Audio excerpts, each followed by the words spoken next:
How about another round for Brewsday Tuesday? Here is Huck and Big Nate. There you go, popping more tops.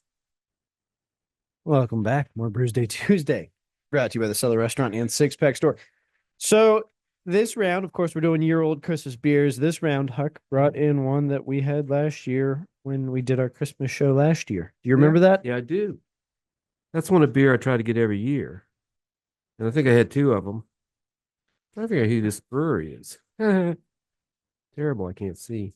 Gingerbread Fog. That was one we did last year too, and I can't remember who I'm it. trying to get my glasses on here.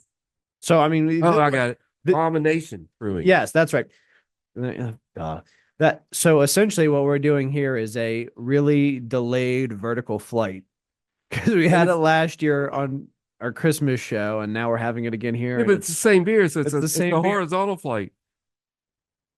Yeah, because this is last year's beer. All of these. So we Yeah, I'm sorry, not a vertical flight. Yeah, a horizontal. so we had one, but then But I it's saved so the other delayed. one I was going to drink. I never did. But what happened last year is we usually have a beer tasting with the family, and somebody got the COVID and all that stuff. So we ended up not doing it. So a lot of these beers are left over from that we would have had for Christmas. Well, So there you I go. remember I gave this one pretty high ratings. Mm. I got the Evil Twin Brewing Christmas Eve at a New York City hotel room, the Royal Suite Edition. Well, I love Evil Twin. yeah, the Evil Twin is a gypsy brewer, and they they make great beers. They may have made a place. Let me look while we're talking. This is a 12% ABV, vanilla, cocoa nibs, Imperial Stout. And so I got marshmallow, coconut, vanilla, and cocoa nibs. All right. So they do have a place now. So this is Gingerbread Fog. It's a double dry hopped, double India Pale Ale with spices. And like we said, it's Abomination. It's 9.1%. DDH, DIPA. Yeah, DDH, DIP. And Economizing your time. I opened it up and went, oh yeah, this is a luscious full IPA. I just smell it. And now that I'm drinking it, yeah, it's pretty good. I can't. I feel like you knew what you were doing. You're like, well, if we're gonna drink year-old beer, I'm gonna get the ones that age. I did. I had a whole bunch of clown shoes. So now I want to talk about Christmas decorations. So those of you who are watching on the YouTube. We have one of those. What we have here is Santa on a ladder. And he's climbing up the ladder because he's all happy he's going up on your roof. But wait, he flips over. He gets kind of jerky here. He's got a little bit of spaz. It's like The Exorcist. Yeah. He goes down the other side of the ladder. You know what? Now he's kind of doing like a pole dance maneuver. Yes, I like the way his legs move. Dirty Santa. Oh, now he's coming back up. And he's singing Jingle Bells, of course, because he should be saying Santa comes to town. Well, my biggest question with this though is like I like the tactical flip, but traditionally Santa doesn't use a ladder. The reindeer just land on the roof. Hey, this is the what's he need a ladder for? This is Brewsday Tuesday, Santa. He's drunk. He has The reindeer were drunk. They got into the nog. That's right. They didn't even take him up to the roof. They left him out in the yard. Get your ass up He's there. like, what? Oh, I need a ladder. So there you go. That was. Yeah, I don't know. Do you have indoor musical Christmas decorations? I'm a big fan of same. No, we always did growing up as a kid though. Like my dad has always found them, and none of them. They're all like really kitschy. Like he's got a Santa that like wants you to pull his finger. I got some stuff. And he said, "Was that on your list?" It makes a fart. Oh, Noise. Was that on your list? Stuff like that. And I tend to be like a little more traditional stuff like that. Like I'm a big fan. I don't like the colored light bulbs for Christmas. I'm a white light bulb person. That's Liz, but which is weird because usually I do like things colorful and bright, but I Christmas, do for whatever reason, I have that like fascination with like the more traditional you can be, the better. Because I think that like classic Coca-Cola image of Santa is just so perfect. Like, have you seen the Kurt Russell Santa Claus movie? I think so. I think that is the best on-screen depiction of Santa. What's the one? What is it? It's Christmas Chronicles. I think I have seen it. I've seen most Yeah. Christmas movies. Kurt Russell is the perfect Santa because I mean he's not like absurdly fat or anything. He's actually like quite in shape, but And it's he had like Goldie the Hawn. perfectly like groomed beard. Goldie Hawn. And Goldie There's Hawn plays two Mrs. movies. Yeah, we Claus. watched them. Yeah, those are great. So like that traditional like image of Santa. So I don't go in for like the like really loud. So do you have like a Like- creche? I mean, I don't want to call out religion or anything. I mean, indoor decorations. What do you do Well, anything? I mean, we do like it's a traditional tree, white lights, and then Okay. like family ornaments each year. We like make a new ornament and we put it on the tree, and they tend to be like fairly straightforward. And then I'm always in charge of decorating it. I hate decorating the Christmas tree, but apparently I have a good eye for it. So we have a fake tree. We bought it years ago and for like $300, and it's like a really nice tree. So first I have to like get it out of the attic and like fluff it out, Oh, I know. which Yeah. is like that Yeah. part I actually like, but then like putting the bulbs on. I thought you But we said do- fig tree, but you said fake tree. Yeah, we I was like, oh, this is a that's fig weird. tree.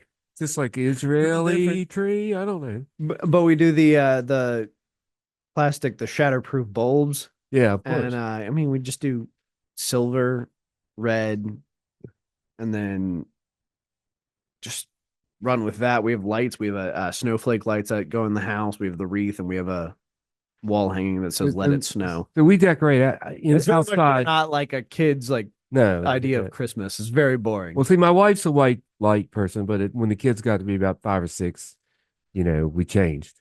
So, but the story is before we had kids, we were white light, and she made these really lovely decorations out of white with little gold beads and all, rocking horse and the tree, all the stuff. And when we moved out of that house, I left them in a box in the basement. So every Oh. Christmas, we relive that experience. So we don't have a Christmas tree. We had them for years, but now we live in a house. It's kind of like living in an apartment. We rent, and so she has 2 Christmas trees, one on either side of the giant TV, and she leaves them on just for ambient light most of the time. And at Christmas, we let the grandkids decorate them.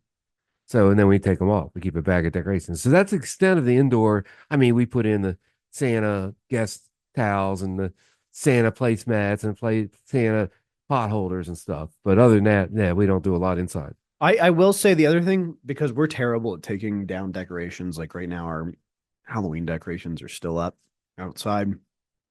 So we do Christmas decorations that can like also Oh, yeah, that apply makes sense. beyond Christmas. Yeah. The exception is our outside decorations are a little bit. That's why we got like the Let It Snow wall hanging and stuff. The exception is, the kids. We do have for them. We have a 8-foot tall Frosty the Snowman who tragically passed away last year. The kids don't know this, so we've Oh, got to mercy. replace it before we put it up. And then some of the minions, and they're the inflatable blow ups. And then I can't remember. We've got a third one. I can't remember what it Well, my is right now. skiing Santa died No, last year. yes. Grinch. We've got an inflatable Grinch. There you go. The in-laws gifted us that, and that's my favorite Christmas story. So I'm cool with the Grinch. Well, We put I've that always outside. been a ski patroller of some nature. So we've had a skiing Skiing Santa Santa. for 15 years. It died last year. We tried to keep him up. He was drunk for the first half, and after that, he was deflated. So I did buy this year. I bought a Santa, like a 4-foot tall Santa, a 4-foot tall Frosty, and a cow, a Highland cow with a red hat on it.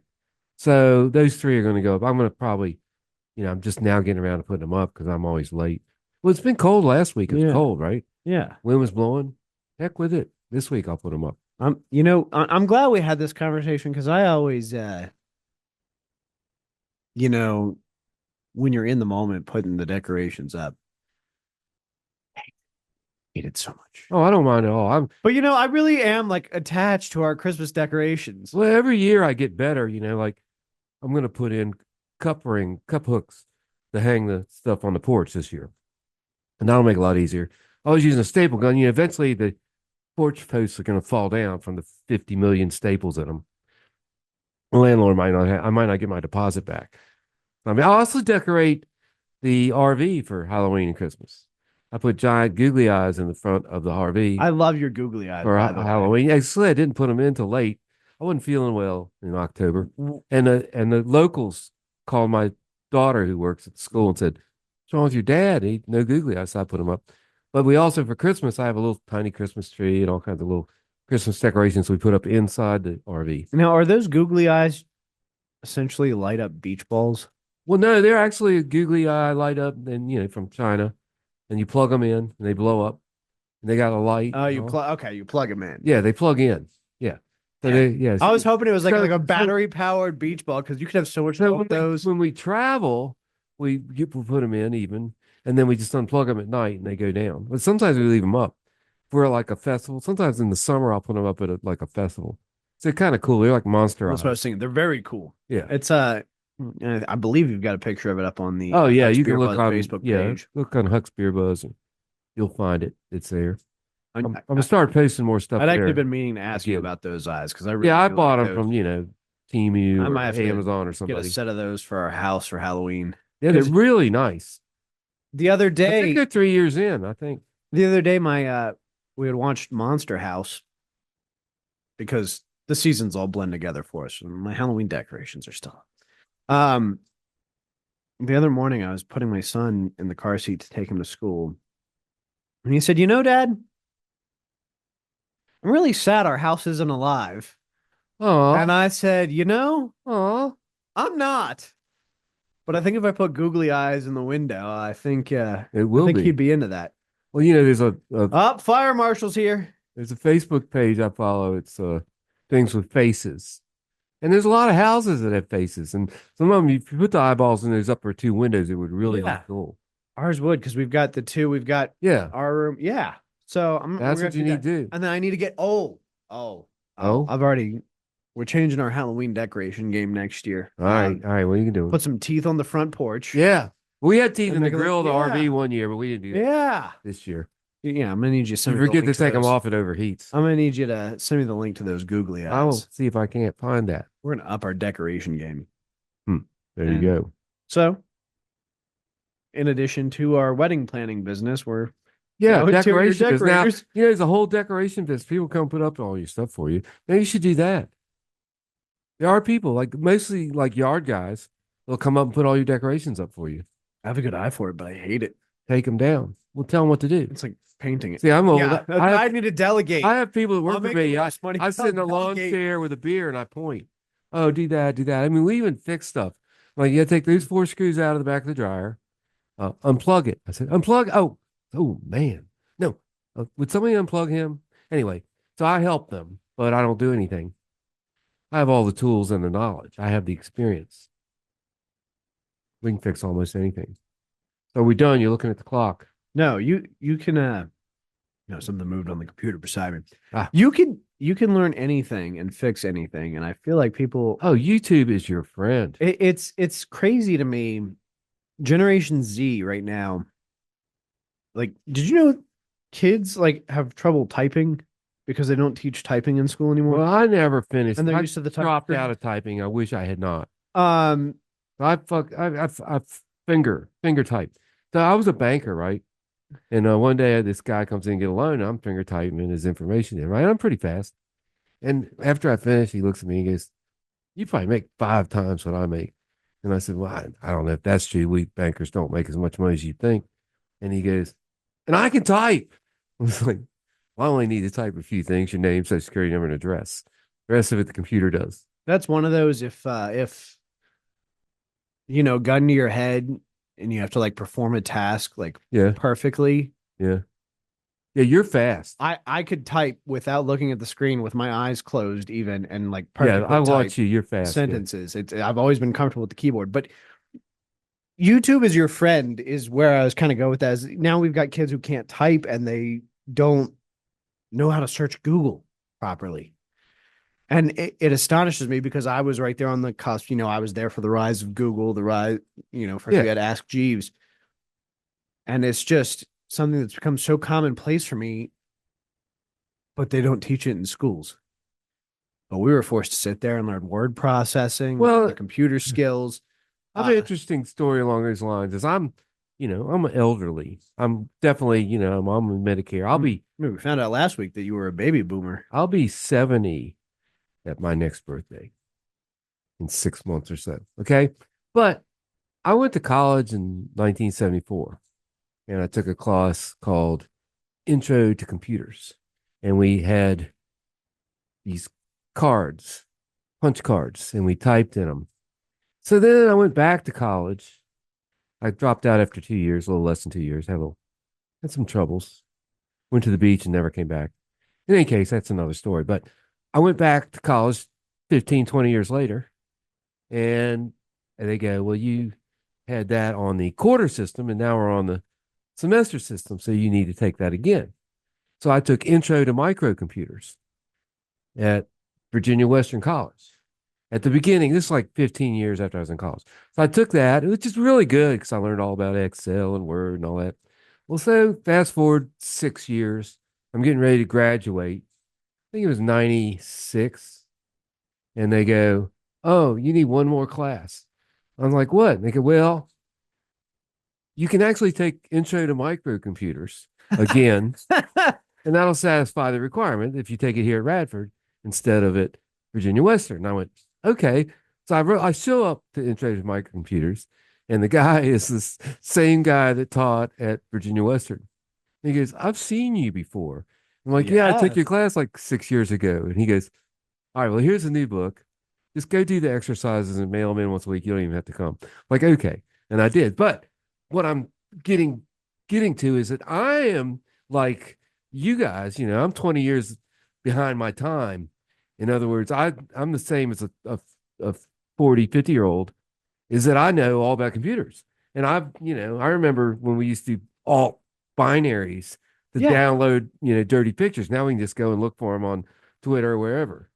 So, but I know all about computers. My whole company, my security company, everything's computerized. I'm very knowledgeable. I just can't type. You absolutely are. But it's something. You mentioned those punch cards. Those punch cards put a man on the moon. Yeah. Yeah. The like, stack think is about like that. Like, you just 50 foot high. You shot a man into space using those damn punch cards. Well, my watch has more computing power than the Apollo spacecraft. It's wild It's what insane. we're able to do without technology. I know. Of course, I love my watch. YouTube is your friend. My watch told me I was sick. My watch saved my life. I mean, that's incredible. My phone will take your temperature. It'll also check the temperature of meat. Okay, my watch. Because I'm definitely gonna use my phone to. My watch can take my temperature, but they won't let it. The FDA, they won't let my watch take my temperature. I don't know why. It lets it do. It tells me my heart rate. Hell, it tells everybody my heart rate. Spreads it out all over the internet. Yeah. I just talk about it. There's going to be, I'll be getting in my Facebook feed, I'll be getting 50 things about temperature taking. They're telling everybody everything. All right, let's check these in. We should check these. Finished mine. All right, so gingerbread fog, it's a 5. A year-old gingerbread fog is still a 5. I bet it was a 5 last year. I could look, but I'm not gonna. Delicious. Christmas Eve at a New York City hotel room, Royal Suite Edition. I love Evil Twin. I love this beer. It is not as good as that caramel cookie pastry stout was in round 1. That was real good. Evil Twin's getting a 4.75. If there you go. They had gone first, they probably would have gotten a 5. But that's going to do it for Brewsday Tuesday. What are we doing next week, Huck? We'll actually drink some actual new Christmas beers. How about that? And with the old and with the new. And I don't know what we'll talk about. Maybe more decorations. That works for me. Next week on Brewsday Tuesday.